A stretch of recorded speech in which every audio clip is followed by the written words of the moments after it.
Hello, this is a free call from Gypsy Blanchard. An offender at the Chillicothe Correctional Center. This call is from a correctional facility and may be monitored and recorded. To accept this free call, press 1. To refuse this thank you for using Securus. You may start the conversation now.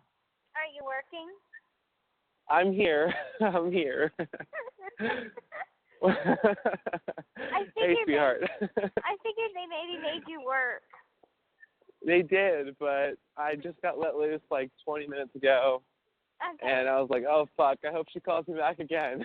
Oh, yeah, I didn't know you could be a stalker or anything, but yeah, I did. Oh, shut up. Shut up. You can call me whenever you want. Like, it's not that I didn't want to answer, you know, but I'm here. Well, hey, sweetheart, how you doing? I'm fine. Oh, it's been a roller coaster ride. It's been a roller coaster ride. Why? Just work issues, you know, and I had this one, God, it's a long story, but I had this one manager who just flat out does not like me at all. And what? And we just don't get That's crazy. We just did not get along, him and I, and so today I got off work and I was like, hey, I just want to talk to you. Like, I want to, like, have a conversation with you and, like, hash out this issue. Mm-hmm. And it's like a pride thing. It's like, I don't know if it's like a man thing or what, but it all goes back to, like last week. And I was late to work by, like, do you want to hear this story? Because it's stupid, but I'll tell you. Okay, so I was late to work by, like, 3 hours. So I thought I was off that day. I just read the schedule wrong, and I thought I was off. And then I got a call, like, 6 o'clock at night, and it's like, hey, Ken, you're supposed to be here at 3. Like, where are you? And I'm like, what? I thought I was off today. And they're like, no, you're at work. And I was like, oh, fuck. So I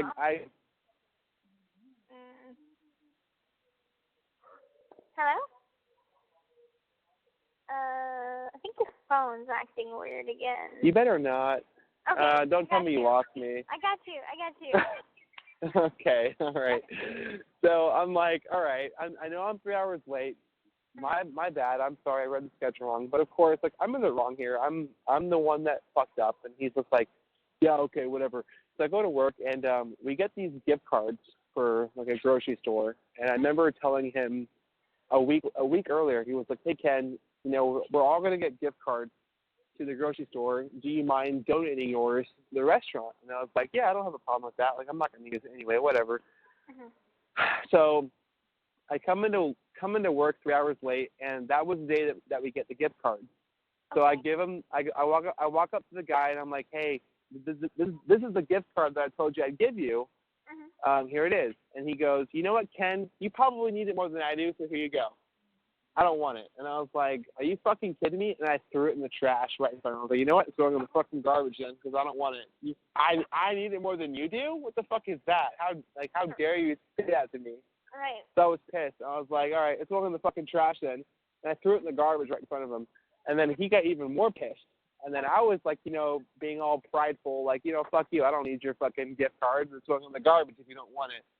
And so we had this, like, beef between us, and it's been reflective over the last week. Like, he's just like, he won't say a word to me. He won't even say, I'll say good morning, and he won't respond. And I'm like, okay, you know what? Fuck you, dude. And so I'm just tired of it. I'm like, you know what? Hey, man, like, I don't want work to be this way. I don't want to come in and, like, be in a fight with you. Like, can we just, like, hash this out and put it behind us and move forward? And we had this conversation today, and everything is cool. Like, we put it behind us, and he's like, you know what, Ken? I don't have a problem with you personally, but that day that you threw the gift card in the trash, it pissed me off. And I was like, well, you know what? I was pissed off that day too, but I was wrong, and I'm sorry. And, you know, like, I want us to get along because I have to work here, and you have to work here. I don't want us to be in a fight. Right. So we moved past it, and during this conversation, you were calling me, but I couldn't answer because of that conversation. I got you. I got you. So okay. I just left. I just left like 15, 20 minutes ago, and I'm like, oh, I hope Gypsy calls me back again because I don't want her to think that I was ignoring her phone call or something. Something was probably going on. I was like, I told my roommate that. I'm like, I bet you they made him work again. So that's what Yeah. and Yeah. interesting story. Okay, so our room got searched today. We had our monthly search, and I knew we were going to get hit today. So I put my perfume samples in my bra. And so they didn't get those. And then Okay. whenever I left the room, I wasn't wearing my ID or my room key. So anyway, they're like, they call me to the bubble after they'd done the room search, and they're like, "Are you missing something? Think really hard." And I'm like, I mean, I'm thinking it's one thing, but it's another. So I'm like, I really don't want to tell them about the other thing. So yeah. anyway, they give me my room key and my ID back, and they're like, well, because of this, you're going to get a rag and you're going to scrub the walls until I tell you to stop. So I said, What? okay. So I said, okay. So, oh, my God. and I was already, I have to work today anyway. So I'm like, okay, well, here's my ID because I have to go to work anyway. So he's like, once you're done with your work detail, come back and then get a rag and scrub the walls. So I did that for an hour. And he's like, after he told me to stop, he's like, what's the lesson that you learned today? I said, keep my room key and my ID on me at all times. And so, I mean, that's fine. I mean, it was better than getting a violation. And I had my pinky headband, and he's like, is that on your personal property inventory list? And I'm like, no. And he's like, okay, well, I'll give you a choice. You can either have me dispose of it right now, or you could get a violation. And I'm like, dispose of it. Like, why would I ask for a fucking violation? Oh, yeah, give me a violation. Well, I really need it. What? No. Yeah, right? No. You've been violation-free, right, ever since you and I kiss each other? Okay, all right. Yep. Good. It's like I have an appointment at the barber shop at the beauty salon on the 14th. So I'm like, I have to be 90 days Not trying to get a violation. Yeah. No, I'm not trying to get a violation right before I can actually get my hair done that I've been waiting so long to get done. Right. Well, shit. Well, I'm happy that it all worked out for you. You know. But yeah, it sounds like we both had a rough day then. Yeah. But I fucking miss you. You know, I fucking miss you so much, and I was thinking about you today, and I got your letter last night, and your what else was it? It was my first letter that I wrote to you, and I sat down and I read this letter because I don't have a copy of it. I don't have a picture of it, so I'm rereading this letter that I sent you for the first time, and I'm just like, wow, like this was like, I don't know, what, 7 months ago or something, it's been a while. Right. And and and looking at this letter and just knowing that like how much it's grown since then, it's just so surreal to me. It's so crazy, but at the same time I love it so much. And like how close that we've gotten and how much that we've collected since that first letter. It's just like it's an amazing part of our history, and I love it. Yeah. And you can add it reminded me of yeah, totally. I already did. I already put it in the scrapbook. Page 5. Page so 5. Now you have mine and yours to put in there. So I'm happy. Yeah, I'm happy it went through because I'm like, I don't know if I can send out a letter that has been written to me back to him. So I'm like, I took a risk kind of sending that to you because I didn't know if it would go through. But since you're the sender and it's a letter from you, it wouldn't get me a violation. Because I've sent somebody back a letter before, and I didn't get a violation for it. That's why I'm like, I knew that it would hopefully go through. So I'm happy that it did. It did, yeah. I'm happy that it did too. And like I was thinking about like, I went back and like reread your first letter back to me, and I'm thinking about like, putting it on the back page of that scrapbook page because the back page is empty at this point. And it's like, do you remember what you first wrote me on your first letter back to me? I don't. And you don't. So I figured I'd read. I don't even remember. Like when I write to you, I kind of just write what I'm thinking in that moment, and then whenever I send it, I'm like, I don't even remember what I wrote last week. I know, like it's hard to lose track as we have phone conversations in between. Right. And it's what like did I some tell people talk you? about. What should I write? Well, I have it. I was going to read it back over to you on the phone, so kind of like go back into our history for a second. Cool. And let you let you hear what you had written to me at the very first letter back. But I gotta hold on one second. It's in here. I just gotta find it. And I got your letter. I got your letter that you wrote the day you watched Dr. Phil. So that's the most current one that I got. All right. Well, then you should hopefully get another one like here on Monday, I guess. But anyway, yeah, you should, because there should be, I don't know, I think 3 letters I put in the mail in the past week or so. Like, yeah, I don't know, something like that. But you should get a lot of shit this week, and then I'm sure I'm gonna get something for you again on Monday, tomorrow. Oh yeah. I think you'll get something Monday, and then I'm sending another one out on Monday. So you should get some more stuff. All right. Well, I can't wait. I answered your questions, and I asked you a couple of plain questions. Oh, I can't wait. I love questions. I fucking love them. But all right. So I want to read you back the first letter you wrote me. I have it right here. Okay. All right. So hello, Ken. Thank you for writing me and for the stamp money to be able to write back.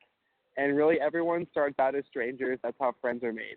By the way, I was like jumping over joy when I first got this letter back from you. But so just imagine me smiling the whole time I'm reading this letter. But okay. I don't know how fascinating I am. I'm just a normal girl, well, trying to be anyways. After leaving county jail, I spent a month in Vandalia, Missouri. Missouri has only 2 women's prisons. Everyone goes to Vandalia first. Then it's decided where I'm placed. I'm in a medium security correctional center, but my custody level is low. That means I get more freedom because I'm less of a threat. And that has changed now because of me. Now you're in general population. You're in general population now. You're not. Yeah, but it's the same custody level. My custody level hasn't changed. It's just where I reside is a little different, which I'll sign back up in March, so it's fine. Okay. Well, I feel better now because I'm like, oh well, I changed that.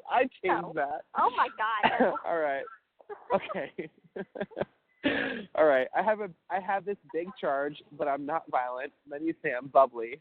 I stand 4'11" and weigh at 100 pounds. The medications stunted my growth, keeping me at the size of a 15-year-old, but I adapt well. I used to get a lot of comments on my size and voice, but since the film came out, a lot of the officers have seen it and understand why I'm here and my background, so they don't say anything anymore about my voice because they know it's because of my life of abuse, which also made me feel bad because I think your voice is incredibly sexy, and I always say that. And then I go back and read this, and I'm like, well, I don't know if that makes her feel different or not. No, it's whenever the officers were saying, like, oh, her voice is so high, it would be awesome to see her on helium. Stuff like that. No, I never thought that. I've always thought your voice is incredibly cute, but I don't know. That's just me. All right. Well, anyway, yes, you heard right. I'm in school working to get my GED. I'm in 12th grade reading, 12th grade language arts, and 4th grade math. Math is a struggle because I never grew up knowing my timetables. I'm getting much better at them now. And it's like this, like you and I were like, I was like, oh wow, that's like literally the same as me. Like I'm a pretty good reading and a pretty good like language arts level, but like my math level has always been like less. But that's just another thing we have in common. But all right, moving on. All right.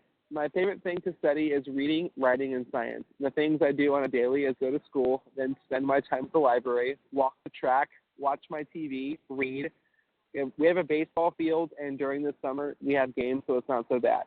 I have a CD player and CDs, so I like to go out and listen alone and have some time to myself. I have 3 roommates. We all get along great, often playing board games or cards. I do have a job. I'm a dorm worker, so I clean our wing. It's my first job ever, so I take a lot of pride in it.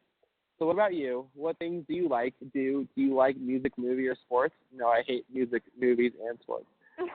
I love all kinds of music, maybe not rap. I just can't get into it. I love that part. I just don't like any kind of rap. I don't get into it. For movies, I'm a nerd. I love Star Wars, Lord of the Rings, and stuff. Every day they put a new release on the channel that we all catch on our TV. I just saw Rogue One and Fantastic Beasts and Where to Find Them. Both were awesome. Anyway, I hope you have a great day. I just want you to know that I can send a recent picture of me, and I can also receive pics as well, but they just cannot be in the same envelope as a letter or a card. Hugs, Gypsy. That was your very first letter back to me. And and it was more than I thought I wrote. I love it. I fucking love it, And my letter is only one page, like just the front side, nothing on the back. And yours is front and back. So you wrote a little bit more than I did. That's our introduction letters. Introduction, absolutely. Yeah, I think that they were both perfect. Yeah, totally, totally. And I go back to I read the date. It was May 24th, and I'd forgotten the date that I wrote you. And I was thinking, so was it June 2nd? Was it May something? Okay, May 24th, which was 9 days after your documentary had come out, because it came out on the 15th. 15th, I'm pretty sure it was the 15th. This call is from a correctional facility and may be monitored and recorded. Yeah, it came out on Dylan's birthday. So, yeah, it came out on the 15th. And then I remember I didn't actually see it, though, until the day before I wrote that letter. So I had seen it on it was the day after I saw it that I wrote that letter back to you. Okay. And, or the first letter to you. So that was May 23rd. So it was like a week or so, a week and a day after your documentary had come out. I didn't even know that it was out. And I'd never heard anything about the case or the story until the documentary, and my friend was like, hey, this new documentary came out, we should watch it. And then I was like, okay, let's watch it. And we watched it, and I wonder now if it wasn't for my friend having showed me that documentary, maybe I would have never seen it, and maybe I would have never written you, and we would have never come to be what we are now. So I thank my friend from time to time, like, hey, I'm so happy you showed me that documentary, because I have found like the love of my life because of it, because I reached out to her, and we have talked so much since then, and she is such a huge part of my life now, and I just have to thank you for showing me that documentary, because I don't know if I would have ever seen it if not had you shown me. Right. So anyway, going back to our. Thank you for me back to too. So. Yeah. I know, but anyway. I'm happy that in our scrapbook now. I know. And I was talking to your mom today. She was like, hey, she wanted me to tell you that she put money in your account. Okay, good. And I did also, so you should probably get that on Tuesday. Okay. But anyway. What happened was, I had $500-something, and then, the girl that's helping me with your big surprise, she just charged me $30 to do it. And so I was like, okay, well, make me a list of what you want. And then I had to get some more supplies for it.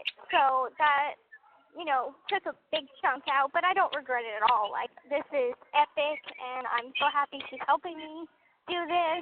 Gypsy, what is it? I'm not going to tell you. It's too big a surprise, but it's like halfway finished. So I thought it was done. I thought you told me it was done. Oh, well, one is done, but that's your Christmas present. So you'll be getting that like next week or the next week after that. You'll get it before Christmas. But this is like the big surprise, and I'm not going to tell you what it is. What the fuck is the big surprise? I'm not going to tell you. And so anyway, and then I put $200 in my savings account. And then I went to the store, so I was like, Mom, I need some stamps, and I need laundry time, so could Dad put my money on? And she's like, yeah, well, he gave me the JPay account information, so I'll put it on for you. So I was like, okay. And then I had to call Francesca at about like 5 o'clock, but I was scrubbing walls, so I couldn't call her. So I called Mom right before I had called you. And told her, I said, can you text Francesca, let her know I didn't blow her off. I was scrubbing walls. And then I was Gypsy. fucking day because I had cleaned. I was like, our room's a mess, so I'm just gonna be the house mom and clean, mop, make the bed, do the dishes, do the laundry. And then when I was done with that, I was like, okay, time for work. So did my, work detail. And then they come and suck up our room and toss everything around. And they fucking, I don't know why they do this. Every damn time they do a room search, they mess up your letters, and I have to put them back in order. It's a pain. Oh, no. I'm like, so I'll be organizing your letters tonight. Well, all right. Every time. But what's going on with Francesca? Oh, nothing. We're just she's writing the episode 2 and 3. So episode 2 is going to be from the time that I was born to the time I was in the motorcycle accident. So it's in that time span. So it's like a 5-year time span. And I'm like, she wanted to know, like, is there anything important that I can think of that she should put in?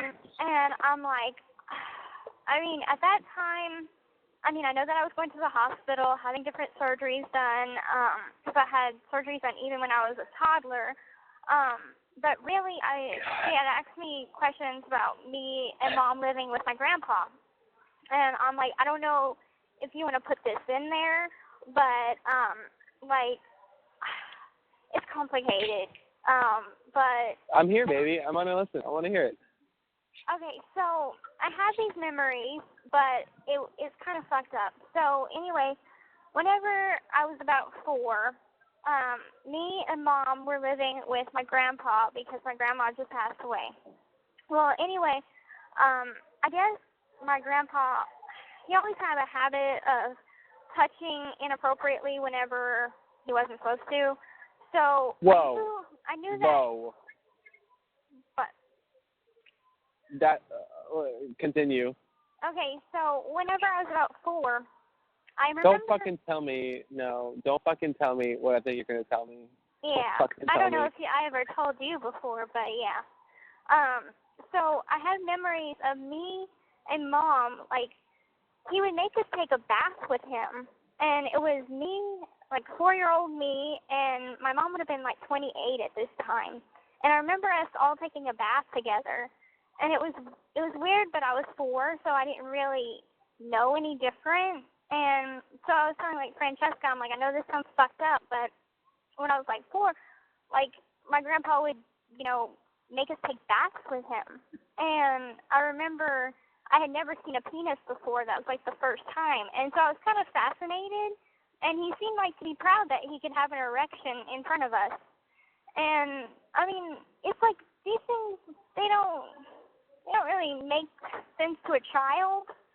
And it wasn't until I was 9 that he started touching me. He never touched me before that.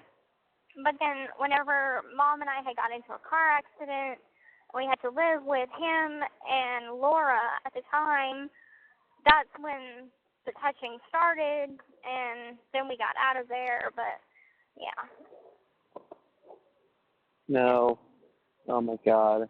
Yeah. So he fucking, like, molested you when you were a child? Like. Yeah. I mean, he done it to her, and I remember, like, I didn't tell my mom. What the fuck? What the fuck? Mm-hmm. Oh my God, dude, that fucking infuriates me. Is this fucking person still around? Is your grandfather still alive? Yeah, he's in the documentary.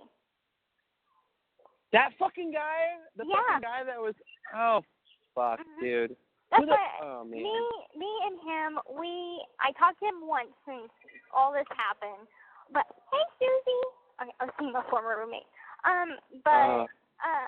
I talked to him once, briefly, whenever he went to go, everybody, like, on my mom's side went to go meet Mike in New Orleans to just, like, meet my attorney and get more information about my childhood and my mom's childhood to get a better understanding of my family.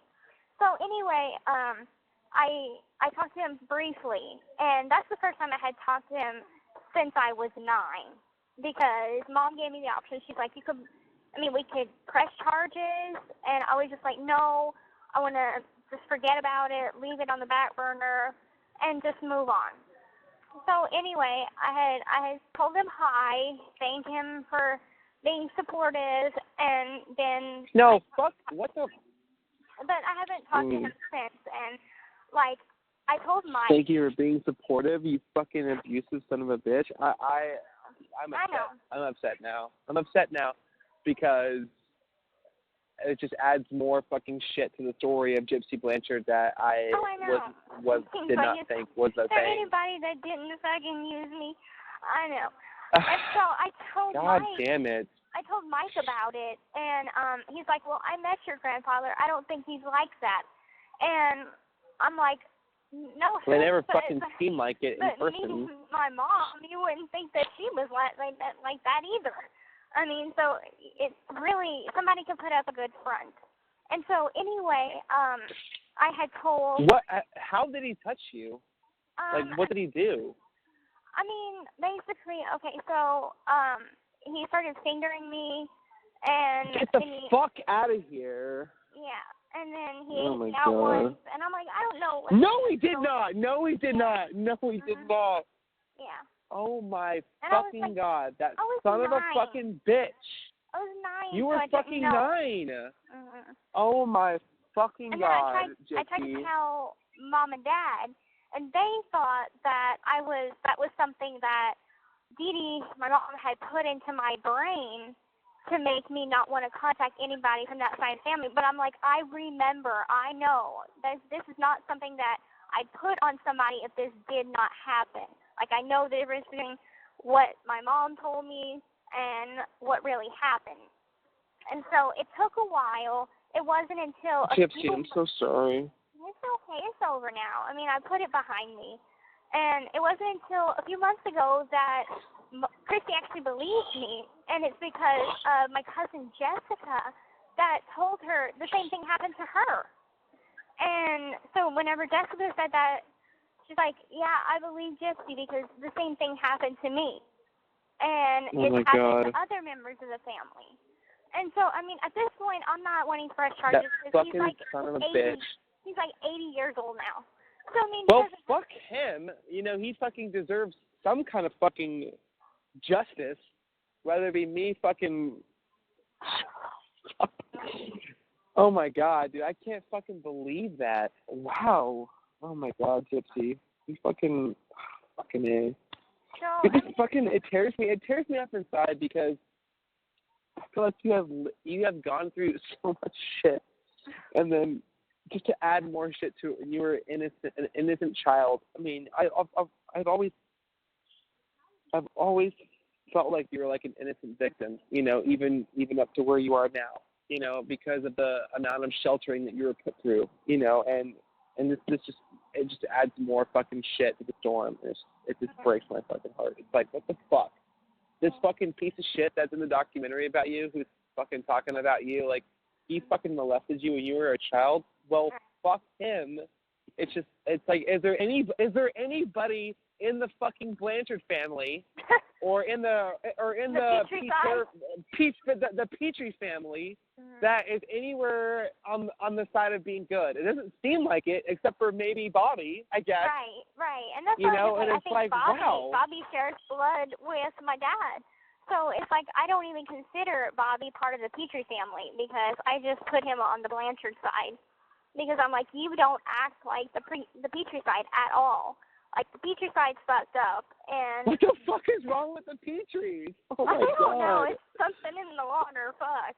But anyway... We are never going to associate with these people when you're free. Never. No, not at all. If I ever see your fucking grandfather, I don't give a shit if he's 98 years old and still kicking. I will fucking beat his ass. Like, I have an immediate hatred for this person now. Because what the fuck is wrong with people? How the fuck can you do that to somebody? I don't understand what the fuck is wrong with people's heads that you can go down and eat out a fucking 9-year-old child. What the fuck is wrong with you? You sick son of a bitch. Right. But that Gypsy, I'm sorry. It's okay. I mean, it's like I say, it's over now. And that's why I said, like, Dr. Phil, he don't even know the half of it. You know, he thinks that, like, Like, and my mom I the only thing. I'm like, fuck, you just let me sit you down for real and give you my whole fucking I have ambivalent feelings. Yeah, no, totally. I have ambivalent feelings about Dr. Phil. Mm-hmm. Just like I felt like he didn't fully grasp the concepts of your story, and I'm happy with the segments for sure. I mean, I'm happy that he came out and talked to you, but at the same time, I feel like he didn't really understand. I don't know. That's just me, but it's not just I wasn't. A couple of people that they kind of. I wasn't happy. I couldn't use the word happy in terms of the way that the show went down. I felt like he didn't really understand what was going on, and but really, so I'm not. From 2020 asks the same questions. So it's like whenever you're watching my interviews, it's going to be the same questions, same answers. 2020 is a lot like the Dr. Phil questions. So it's like I'm saying the same answers, but to different people. So it's really the same. But, I mean, I feel like it's fair, and mostly because I think that I take responsibility for what I've done. And so that's why I see it a little bit differently. Other people are like, he treated you unfair, he was a jackass to you. I've seen Dr. Phil episodes, and whenever somebody's on his bad side, he could be totally an ass, but he wasn't totally an ass to me. So at least he wasn't yelling at me, and that's what I'm kind of grateful for. But at the end of the day, I'm just wanting to take responsibility for what I've done and mature and learn from that. And I really hope that I didn't get screwed out of, like, the help that they promised, because so far I've got nothing. The ratings were through the roof, okay? That's great for them. Yeah. Great for them. So far I'm still waiting on that. It reminds me, and honestly, I'll be honest with you, I've been thinking back to the conversations that I had with your mom about this before Dr. Phil happened, and she was asking me, she was like, Ken, like, what do you think? Do you think that Gypsy should do Dr. Phil? Because at the time, she was like, this is back when Robert was still in the picture, and she was like, I had a conversation with Robert today, and it was the first time that Robert and I had fought with each other. And I said, well, what did you guys fight about? And he goes, well, he said that I don't think that Dr. Phil is a good idea for Gypsy. And I said the opposite. I said, well, I think that Dr. Phil is a great idea for Gypsy, because I think that Gypsy will get help that she, would like to have from, like, a therapeutic point of view, and that, he'll console with her and understand her story and be able to talk to her on a more mature level. And Christy agreed. She was like, yeah, I think so too. But for whatever reason, Robert doesn't agree. He thinks that it's going to be bad for her, and it's going to be a negative thing for her, and et cetera, et cetera. Like I'd be exploited. And at this point, it's like I don't think I've been exploited. I think that my story's gotten out there, and it was really nice to shed light on how I'm doing now. Absolutely. But at the same time, it's kind of like, okay, me and Dad on the same footing here. It's like we did it for a reason. And one, it was to get information about the petition out, and the other was to get some sort of help out of this. And they showed all of everything that I had said except for, like, 3 things. And one was talking about you, the other was talking about the petition, and the other was talking about me and my roommates play board games. That's what they took out of it. Other than that, they showed everything else. And so me and Dad were like, okay, well, we're happy with it, but we're not satisfied completely, because they didn't put the part about the petition in it, and that we kind of felt screwed. But Dad watched it, and he was pleased. And I told him, I said, regardless if they mentioned it or not, we still got a lot of signatures, more than what we had before. And I asked him, I said, when do you think that we should submit it? And he said, I still don't think that it's enough yet, because he's looking at this other guy's case where they had 25,000 signatures, and it still wasn't enough. And I told him, I said, Dad, it's a different case. I mean, maybe this guy actually did it. Maybe there were different circumstances than mine. So who knows if 5,000 or 6,000 is going to be enough. But we'll see after 2020 and after, whatever comes out, and we're just going to keep on trying to get more, and whenever we're done, there's nothing left to come out, let's submit it.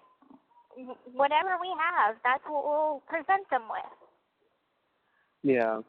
No, I agree. I mean, I just got that letter from you last night where you asked me, like, when do you think we should submit it, or when do you think that we should put this through? And my response letter was like, it was the same as what you just said. Like, let's let the 2020 air first and see what we can pick up from that, and then after that, let's put it through.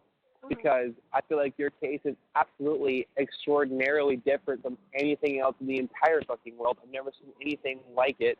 And I feel like anybody who takes enough time to look at it, how can they not side with you? That's why I'm always like kind of upset when people say the opposite. It's like, have you not done your fair amount of research on this? Like, do you not know what you're talking about?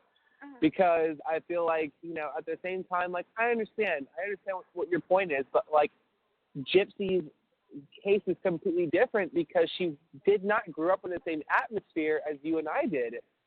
She was taken out of, I don't have to get into it, but you know what I'm talking about. But it's different. But it's just like it's different. It's different. Absolutely different circumstances, and I feel like I while Gypsy, I understand your mother is your mother, and you have good feelings for her, and you have bad feelings for her. Well, being completely honest with you, obviously I've never met her. I don't know anything about her, but I have nothing but hatred for her. I'm sorry. I cannot have anything but hatred for her for what she did to you. And the same for Nick. And while people will argue back and say, oh, he had autistic and he was mentally. Oh, yeah. By the way, his child's in November now. Fuck. I know. I've been waiting to talk to you about that. But the same, it's like listen. Like I understand he may have had this and that, whatever, autistic or whatever. I don't give a shit. He still did what he did. He knew what he was doing, and he took advantage of Gypsy. 100%, I agree with, or I feel like, and he deserves to spend the rest of his fucking life in prison. He's lucky that he didn't get. He's lucky that he didn't get the death penalty. True, but they took that off for us a long time ago, and right now it's like, why are you fighting it whenever you know that there's evidence, you know that you confess? I think his attorney is waiting for all this media attention to die down because it's very, very, very difficult to find a jury. It's a very high profile. Yeah, it's a very high profile case. Right. Everybody knows about it, especially in Springfield, which is where they're trying to pull the jury from. Right. But so I heard that they're going to try and pull a jury from a little podunk town, a little hick town, that they're hoping that nobody's ever heard of the case. And I'm like, okay, so I mean, maybe if people in the hick town doesn't watch HBO, okay, maybe they might not have heard of it. Maybe. But people watch Dr. Phil. Okay. Dr. Phil, right? Yeah. So, yeah, totally. I think it's very difficult. It's very difficult to escape from it, There's something in evidence that I don't know if I ever told you about. And I already know about it. Your mom told me about it. I talked to her about this last week. I think this is what it is. Okay. And your mom was like, "Well, hey, Ken, I don't know if this is going to change your opinion on Gypsy or not, but I have something to tell you." And I was like, "Well, okay, what is it? I want to know." And she goes, "Well, her next attorney had a piece of evidence that the Jan Patterson told me about, and it was a video clip of Gypsy walking into the room or whatever when Dee Dee was asleep and putting her hand in the stabbing motion or whatever." And I was like, "No, that absolutely does not change my opinion at all of Gypsy or the case at all, because obviously I understand from the beginning that this is a premeditated event, but at the same time it was it was I feel like Nick planned it out more than she did, and I still stand by the fact that Gypsy just had asked him, to do this for her, and instead of being like, I was like, Chrissy, listen, if Gypsy had met me instead of Nick, just for argument's sake, I just want to say this for argument's sake, for the point.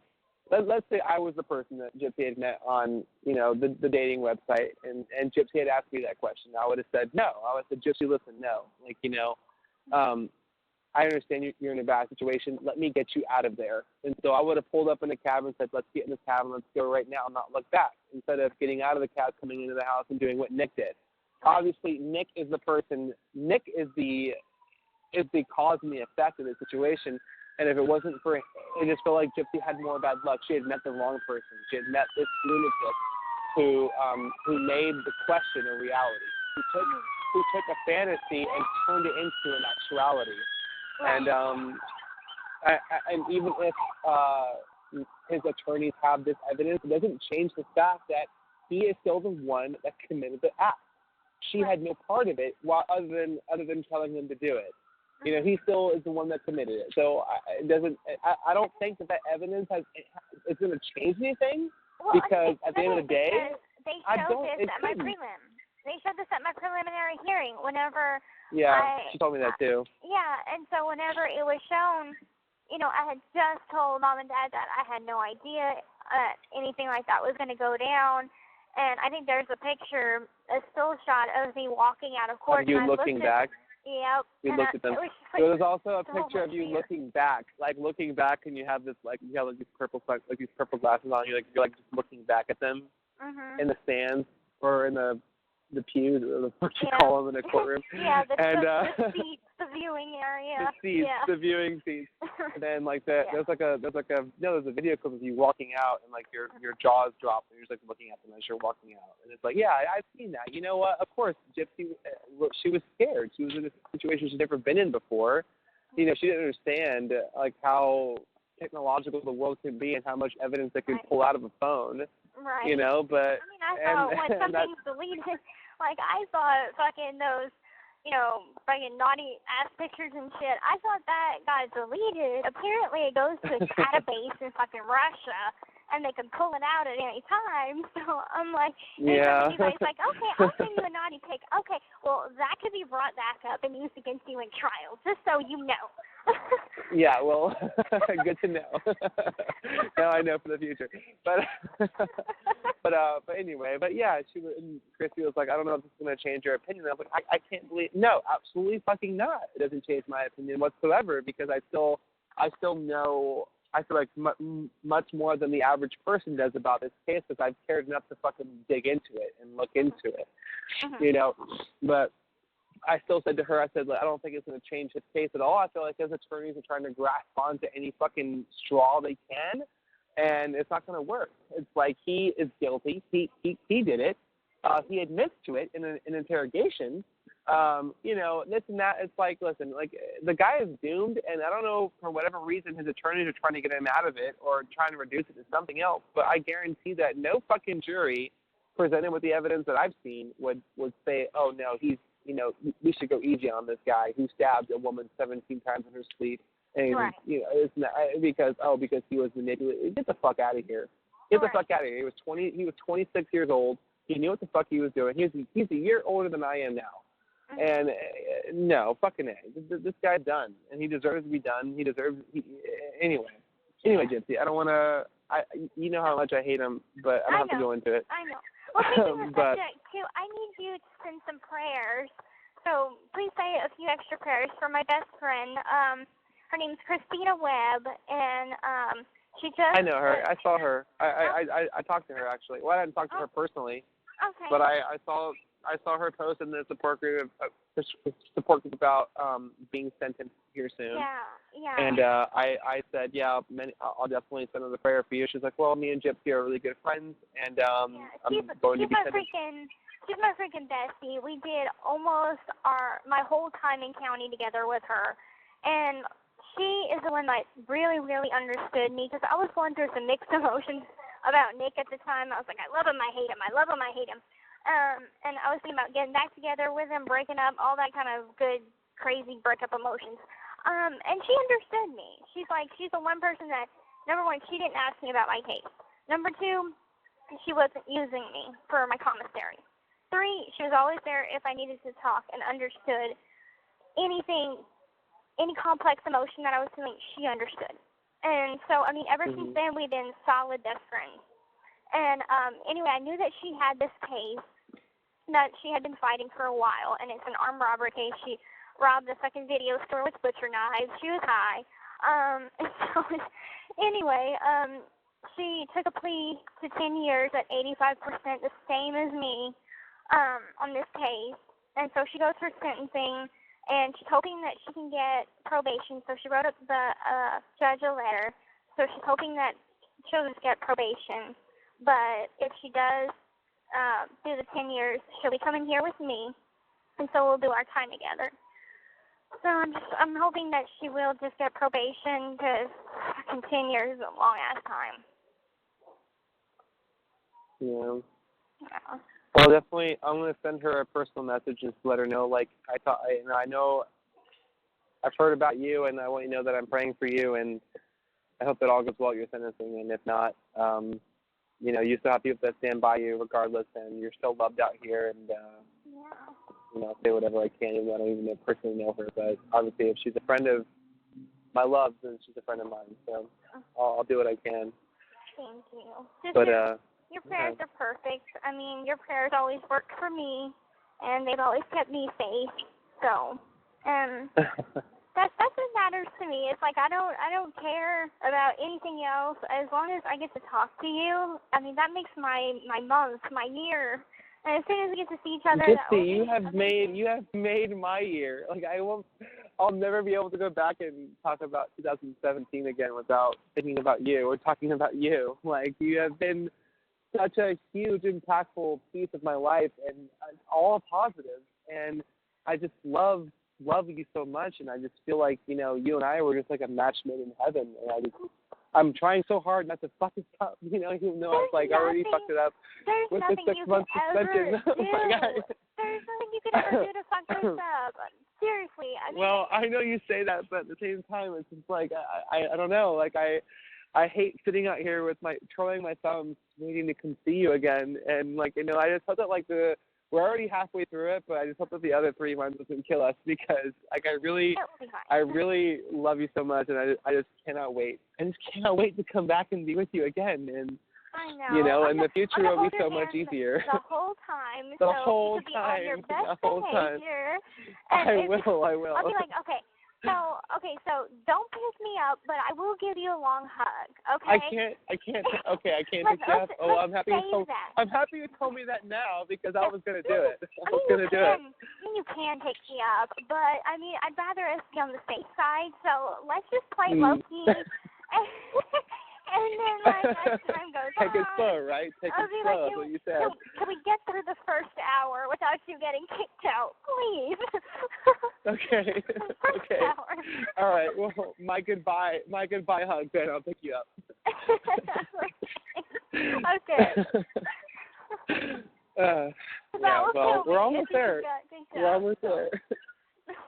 All right. Well, it's gonna be hard. It's gonna be hard because my emotions run high sometimes, especially when I'm gonna see you again for the first time or the second time, and it's just like, oh God, I want to grab every bit of you, and just naturally, since I'm bending down to pick you up, since I'm bending down to hug you, I'm gonna want to come back up and just wrap you around my arms and wrap you around my waist. But I guess I'll have to just play it cool.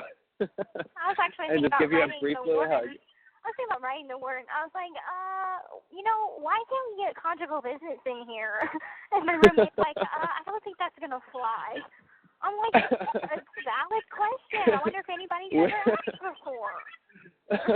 We'd end up having a kid in prison. That's what would end up happening. Right. We'll have a kid before we have both. I don't know if I would pull out. I probably would not pull out, and then we'd end up with you pregnant, and then I'd have to come. I have a funny story about that. So I was thinking in my crazy imagination, I'm like, I wonder if he can just jack off in a cup and then fucking get a turkey baster, and then I go back to the bathroom and then turkey baste myself. Just start the family early. Right, and then I'll get put in the hole because she'll think it's one of the guards in here. And I'll be like, no, fuck. This is my whole plan. Okay, I turkey basted myself. And I'll come and pick up Aurora from the prison hospital, and then come visit you every month with our fucking toddler. Oh, well, at least man, I'd you be know able to what? get a Honestly, shirt. I'd be... Because they have like a program here for moms, and I'm like, I want that fucking shirt. I want a kid just so I could have the shirt. And they start laughing at me. I'm like, okay. All right. Well, shit, you know, anything's possible, I guess. I But I don't want to get banned. So you knocked up Gypsy while she was already incarcerated. Ken, you're fucking banned. You can't come back anymore. No, that would fucking kill me. That would literally kill me. I don't know what I would do. We're just gonna wait on that. Well, sweetie, I gotta get We'll off just the have call to wait. now. No, you don't. No, you don't. I do. I'm sorry, honey. Sweetheart, call me tomorrow, please. I'm off work tomorrow. I don't feel like I got. Okay, I'll call you tomorrow. Wait, you went out. I can't hear you. Is it my phone? Okay, anyway. No, you can't hear me? Okay, I can hear you. Okay, sweetie, I'll call you tomorrow. I love you. Have a good night. All right, hon. Well, I love you so much. Have a good night, okay? I'll talk to you tomorrow. Okay, talk to you tomorrow. Bye. The caller has hung up.